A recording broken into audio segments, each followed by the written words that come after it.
하나님의 말씀 함께 읽겠습니다. 신약성경 요한복음 16장 33절 말씀입니다.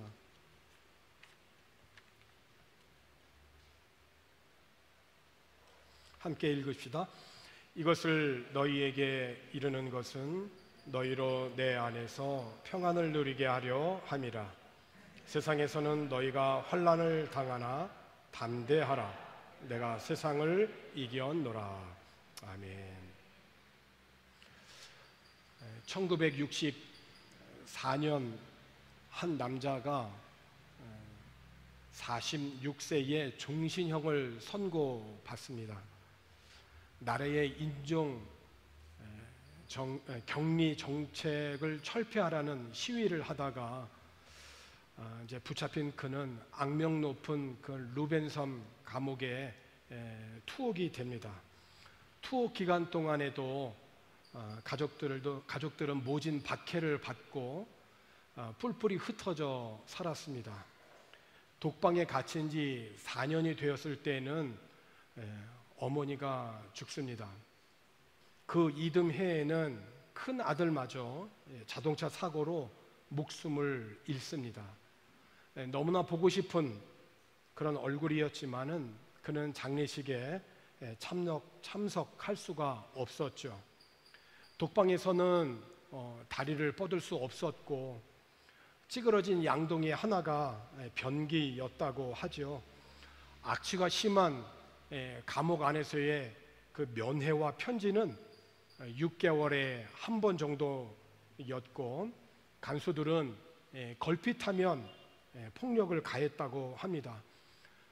투옥된 지 14년이 되었을 때에 아이를 낳은 큰 딸이 손녀의 이름을 지어달라고 감옥에 찾아왔었는데 그는 말없이 쪽지에 이름을 적어서 딸에게 건네주죠. 딸은 그 종이 조각에 쓰여진 글자를 보는 순간 눈물을 쏟기 시작을 합니다. 쪽지에 적힌 글자의 단어가 희망이라고 하는 단어였습니다. 27년간 교도소에 살면서 그는 채소 씨를 구해서 채소를 심고 장미를 심으면서 희망을 외치던 이 남자가 드디어 1990년도에 석방이 되어지죠. 40대 중반 교도소에 들어가서 70대 할아버지가 되어서 나온 그는 어떤 모습으로 출감을 했을까요?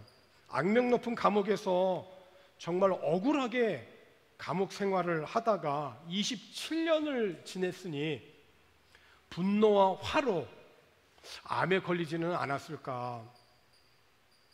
혹시 폐인처럼 되지는 않았을까? 아니면 휠체어나 구급차를 타고 출감하는 것은 아닐까? 그런데 이 모든 걱정들은 기우에 불과했습니다. 그는 아주 밝고 건강한 얼굴로 교도소 문을 걸어 나왔던 거죠. 그래서 취재 기자들이 질문을 던졌습니다. 다른 사람들은 수감 생활 5년만 해도 거의 폐인이 되다시피 하는데 어떻게 당신은 27년 동안이나 이 안에 사셨는데 이렇게 건강할 수 있습니까? 그때 그는 환한 미소를 머금으면서 이렇게 대답을 했죠. 저는 교도소에 머물면서 언제나 하나님께 감사했습니다. 하늘을 보고 감사했고 땅을 보고 감사했고 물을 마시며 감사하고 음식을 먹으면서도 감사하고 강제 노동할 때에도 감사하고 늘 감사했기 때문에 건강을 지킬 수 있었습니다. 제가 있는 이 교도소는 저주의 장소가 아니라 성장을 위한 장소였습니다. 그는 감리교 신자로서 예수님이 그의 삶의 희망이었기 때문에 고통 속에서도 감사거리를 찾고 결국 4년 뒤 1994년도에 나라의 대통령이 되죠. 이 남자의 이름은 여러분이 잘 아는 대로 넬슨 만델라 전 남아프리카 공화국 대통령입니다. 대통령이 되어서도 자신에게 해를 가한 자들에게 보복 정치를 가하지 아니하고 화해와 용서위원회를 만들어서 흑인과 백인 모두가 다 서로 공존하고 서로 함께 살아갈 수 있도록 흑백의 이 갈등을 치유했고, 몸과 마음이 아주 건강해서 95세까지 나라의 진정한 그 어른으로서 선한 영향을 나누어 주다가 하나님의 부르심을 받았죠. 자, 오늘 본문에 있는 말씀을 보면 27년간 끔찍한 그런 감옥 안에서도 이 만델라에게 희망을 주신 그 예수님께서 그의 제자들에게 희망의 말씀을 주십니다. 상황은 제자들과 함께 마지막 만찬을 하시고 나서입니다. 오늘 본문 우리가 함께 읽었던 말씀이죠. 다시 한번 보려고 합니다. 33절에 이것을 너희에게 이르는 것은 너희로 내 안에서 평안을 누리게 하려 함이라. 평안을 누리게 하려 함이라. 이것을 너희에게 이르는 것은 너희가 내 안에서 평안을 누리게 하려 함이라고 했는데, 이것이란 무엇일까요?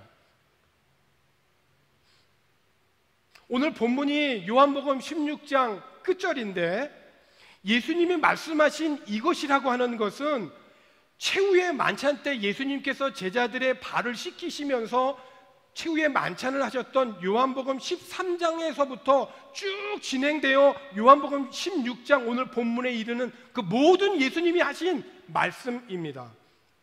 그 말씀들을 요약을 하면 첫 번째는 서로 사랑하라는 것입니다. 너희가 서로 사랑하면 이로써 너희가 모든 사람이 너희가 내 제자인 줄 알 것이다. 두 번째는 무엇이 길이고 진리이고 생명이냐? 예수 그리스도가 곧 길이고 진리고 생명이다. 자, 세 번째는 보혜사 성령을 통한 평안을 말씀하세요. 평안을 너희에게 끼치노니 곧 나의 평안을 너희에게 주노라. 내가 너희에게 주는 것은 세상이 주는 것과 같지 아니하니 너희는 마음에 근심하지도 말고 두려워하지도 말라 말씀하셨어요. 네 번째는 나는 포도나무여 너희는 가지라. 나를 떠나서는 너희가 아무것도 할 수 없음이라. 너희가 열매를 많이 맺으면 내 아버지께서 영광을 받으실 것이요 너희는 내 제자가 되리라. 너희가 내 안에 거하고 내 말이 너희 안에 거하면 너희가 무엇이든지 원하는 대로 구해라. 그리하면 이루리라. 이 말씀을 하셨죠. 다섯 번째는 세상이 너희를 출교시키고 너희를 죽이려고 하는 것은 세상이 하나님과 나를 모르기 때문에 그런 것이다. 몰라서 그들이 그렇게 하는 것이다. 그러나 진리의 성령이 오시면 너희를 진리 가운데로 인도하실 것이다. 이렇게 13장으로부터 14장, 15장 그리고 16장에 이르기까지 예수님께서 사랑하는 그 제자들에게 이 말씀을 하시면서 결론적으로 가시면서 요한복음 16장 31절에서 이렇게 말씀을 하세요. 예수께서 대답하시되 이제는 너희가 믿느냐? 그렇죠? 말씀을 듣고 믿음으로 반응하는 거잖아요. 너희가 이제는 믿느냐? 그러면서 이어지는 예수님이 이렇게 제자들에게 말씀을 하세요. 그런데 너희들은 곧 나를 버리고 다 도망갈 거야. 자기 자신의 목숨을 구하겠다라고 나를 버리게 될 것인데, 근데 나는 버림을 받지 않는다. 왜냐하면 아버지께서 나와 함께 계시기 때문에. 그러니까 주님은 제자들이 잠시 후면 이 옆에 있는 이 제자들이 다 예수를 버리고 도망갈 것을 다 알고 있었어요. 그러니까 베드로를 비롯한 제자들은 예수님의 이 말씀을 듣고 예수님 그렇지 않습니다. 저는 예수님의 그 어떠한 자리까지 따라갈 자신이 있습니다. 예수님이 죽으시는 그 자리까지 저는 정말 따라갈 수 있습니다. 정말 자신만만했잖아요. 그러나 제자들은 잠시 후에 일어날 일도 사실은 알지 못한 거죠. 이게 인간입니다. 여러분, 우리가 모든 것들을 많이 계획을 하잖아요. 이렇게 계획하고 이렇게 계획을 하잖아요. 그런데 사실은 잠시 후의 일을 알 수가 없어요. 내일을 알 수가 없어요. 내일 우리에게 어떤 일이 일어나는지 몰라요. 요즘 우리가 그런 걸 너무 절감하고 느끼며 살고 있잖아요. 나는 아무리 자신만만하지만은 내일 무슨 일이 일어날지 모르는 거예요. 그게 인간인 겁니다. 그래서 우리는 하나님을 신뢰해야 돼요.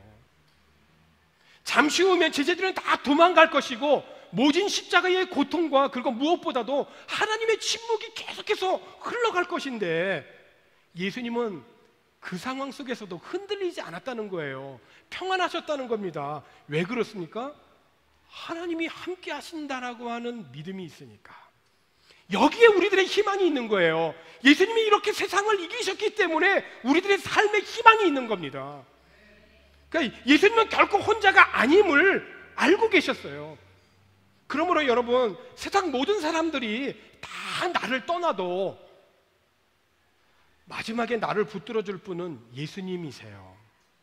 물론 평생을 동반하여 살아가는 가족이 있습니다. 아내도 있고 남편도 있고 자녀들도 있고 친구들도 있고 사랑하는 동료들도 있어요. 성도들도 있어요. 그러나 만약에 우리들이 생명이 다하여 죽게 되면 더 이상 함께 할 수가 없습니다.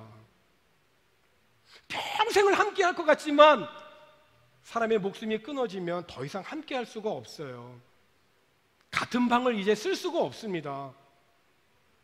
죽은 사람과 산 사람은 떨어질 수밖에 없어요. 그러나 떨어질 수밖에 없는 바로 그 시간에 우리를 붙잡아 주시는 분은 예수님이시라는 거예요. 예수님은 바로 그때 우리를 영원한 하나님의 나라로 이끌어 주시는 구원자이세요. 그래서 예수님은 우리들의 영원한 희망이신 겁니다. 구원은 그래서 영원한 희망 되신 그 예수님을 믿는 것입니다. 그렇습니다. 죽음이 와도 오늘 우리들의 영원한 희망이 되시는 예수님 때문에 평안할 수 있는 것이죠. 그러므로 평안이라고 하는 것은 우리들의 삶 속에 아무런 사건이나 사고가 일어나지 아니하는 무사태평한 그러한 때만을 가리키는 것이 아니죠. 복잡한 그런 세상살이에서도 갓난 아기는 엄마의 품에서 아무 걱정 없이 잠을 잘 수 있는 것처럼 아기에게 엄마의 품은 정말 걱정 없는 평안의 자리 아닙니까?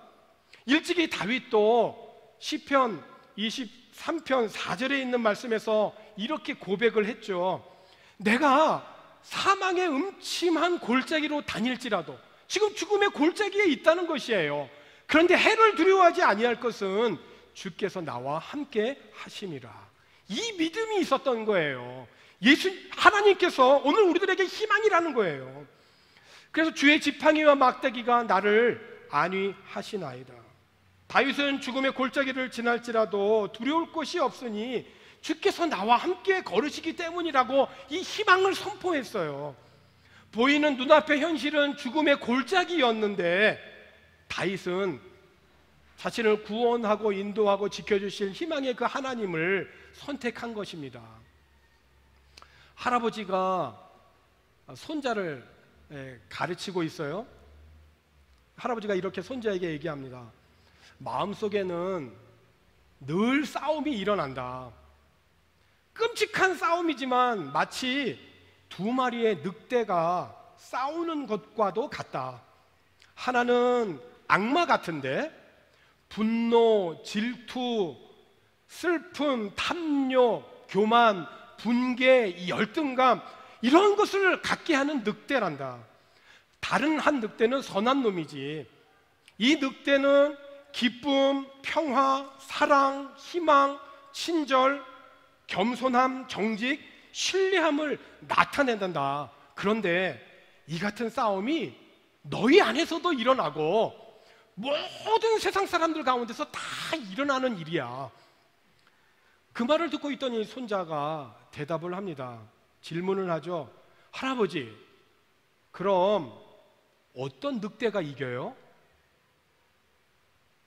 할아버지가 대답을 합니다. 내가 먹이를 주는 늑대가 이긴단다. 코로나19가 장기화되는 요즘에 여러분들은 어떤 먹이를 여러분 자신에게 주고 계십니까? 사람이 빵으로만 사는 것이 아닙니다. 하나님의 입에서 나오는 끊임없는 말씀이 있어야 합니다. 이 말씀을 주시고 세상을 이기신 예수 그리스도의 말씀을 간직한 우리라고 한다면 분명 희망이 있습니다. 만델라처럼 감옥 같은 위기의 상황이라도 희망을 놓지 마십시오. 모든 상황을 역전시키는 예수님의 사랑을 기억하십시오. 나는 왜 항상 이런가? 나는 항상 왜 이렇게 밀려나 있는, 그런 나는 항상 왜 이런 인생인가? 항상 자기 자신을 저주하고 그런 자리에 있지 마십시오. 하나님은 우리를 역전시키시는 회복의 하나님이시고 희망의 하나님이십니다. 하나님의 말씀 안에서 회복할 수 있기를 권합니다. 비록 죄로 인하여서 하나님의 심판과 징계가 있어서 고통과 공경 가운데 있을지라도 하나님의 심판과 징계가 그것이 최종 목적은 아니잖아요. 바로 그것을 통하여서 우리를 바른 길로 인도하시기 위한, 바른 곳을 세우기 위한 하나님의 사랑이고 하나님의 뜻 아닙니까? 그래서 하나님은 우리들의 희망이라는 것입니다. 우리들이 희망의 끈을 놓지 않는 이유는 예수님이 이미 세상을 이기셨기 때문입니다. 이미 드라마의 결말을 알고 있으면 흥미가 덜하죠? 운동 경기에서 아무리 심장을 조인 듯한 그런 막상막하의 경기를 우리가 볼 때에도 이미 결과를 알고 있으면 보는 것은 하늘과 땅 차이입니다. 우리가 예수님을 믿는 그런 이 신앙 때문에 어려움과 공경 가운데 혹 있다 할지라도 두 가지 사실은 꼭 기억하십시다. 하나는 오늘 주님께서 본문을 통해서 말씀하신 대로 너희가 여러 가지 많은 환난을 당한다 하여도 담대하라는 것입니다. 예수님으로 인하여 희망을 갖고 예수님 안에 모든 대답이 있음을 믿고 예수님이 바로 우리들에게 길이고 진리고 생명이고 이러한 믿음의 삶을 살 수 있도록 성령을 우리들에게 보내주신 그 예수님을 신뢰하며 살아가십시다. 고통 중에서도 삶을 살 수 있도록 예수님께서 우리들에게 성령을 보내주심을 신뢰함으로 담대할 수 있기를 권합니다. 두 번째는 예수님이 이미 세상을 다 이기셨다는 사실을 우리들이 기억하셔야 됩니다. 작년 말부터 중국 우한에서 시작한 이 코로나 전염병이 이제 전 세계적으로 유행하는 전염병이 되었습니다. 지금 우리가 거주하고 있는 이 바기오만 하여도 지역 봉쇄가 100일을 훨씬 넘었습니다. 하루 24시간 매 시간마다 운행하는 바기오 마닐라 버스도 본 지가 참 오래됐죠. 우리나라를 비롯해서 각국의 정치와 경제, 사회, 문화, 종교 등 각 분야를 보면서 각종 뉴스를 들어도 어느 곳에서도 희망에 찬 뉴스를 듣는 것이 참 쉽지 않는 오늘 현실입니다. 더욱이 우리나라에서는 차별금지법이 이번 국회에서 발의된 줄로 압니다. 법 자체로는 여러분 좋아 보이는 것 같아도 이 안에는 치명적인 독소 조항이 있어요. 이 법이 통과되면 우리는 심각한 영적인 위기를 겪게 됩니다. 이미 우리들에게는 영국을 통해서 이미 다 보여주었고요. 우리가 정말로 깨어서 기도해야 할 때인 거죠.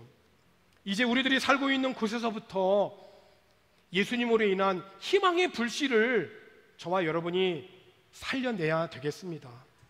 암울한 세상이지만은 세상이신 예수님을 생각하고 바라보심으로 주님 안에서 평안을 누리고 삶의 현장에서 예수님 때문에 담대하여서 하나님과 예수님을 모르기 때문에 심판을 자초하는 세상 사람들에게 길이 있다, 생명이 있다, 진리가 있다, 희망이 있다 그 복음을 전하고 나누는 주님의 백성들이 되기를 주님의 이름으로 축원합니다. 기도하십시다. 주님 감사합니다. 전 세계적인 전염병 가운데에서도 지켜주시고 보호하셔서 이렇게 성도들이 한자리에 모여 예배하게 하심을 감사합니다. 전염병 가운데에서도 모든 성도들이 하나님을 온전히 경외하게 하셔서 하나님의 은총 아래 거하게 하여 주옵소서. 우리의 영원한 희망이 되시는 예수님을 신뢰함으로 흔들리지 않게 하여 주시고 예수님 안에서 평화를 누리게 하옵소서. 우리들이 언제고 어떤 상황에서도 예수님이 우리의 희망이라고 하는 마음을 갖고 살게 하심으로 항상 기도하는 자세로 살게 하여 주옵소서. 하나님을 모르는 이 세상에서 끊임없이 어려움을 겪을 때에도 용기를 내게 하시고 담대하게 하여 주시고 이미 세상을 이기신 주님을 바라보게 하옵소서. 예수님의 이름으로 기도하옵나이다. 아멘.